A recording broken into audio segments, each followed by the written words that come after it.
Blanch Lincoln by Politico at 51.7 to 48.3 with 80% of the precincts in yet. So I'm sorry to have interrupted you at just that moment, but that's what they're reporting.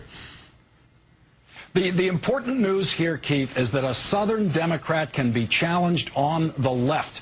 This is just squeaking by. She's winning by a hair. This kind of political mathematics never existed in the South before with Democrats. They only had to worry about their right. They only had to worry about the general election.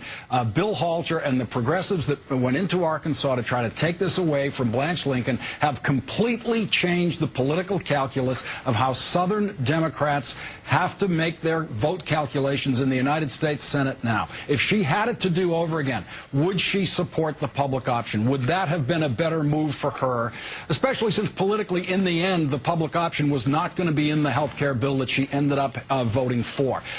She has to completely reorder her political calculations in the Senate if she is going to be able to stay in the Senate. What practical impact does that have anywhere else, though? Because obviously in Arkansas, if this holds and the projection is there that Lincoln has won the runoff over Halter, it's not going to make any difference in Arkansas. Well, but it means that progressives can come into a Democratic primary and damage the Democratic incumbent, damage another Democratic nominee in such a way that they will probably not be able to make it through the general election. No one is betting now on Blanch Lincoln to win the general election. If she didn't have this challenge in a Democratic primary, if the party had been able to unite around her, where would she be at this point in her general election campaign? 30 seconds on this topic before we sign off. California, and you couldn't dream this up if you were stoned, race of the night.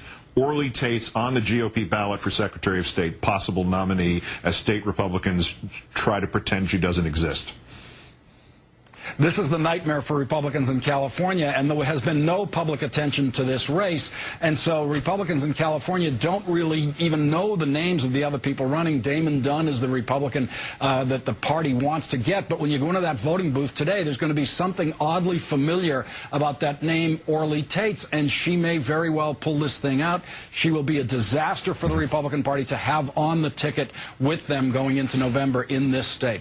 Ironic if she beat someone named Dunn, as in he is. Lawrence O'Donnell of MSNBC and the Huffington Post, and great thanks for staying late with us. Thanks, Keith.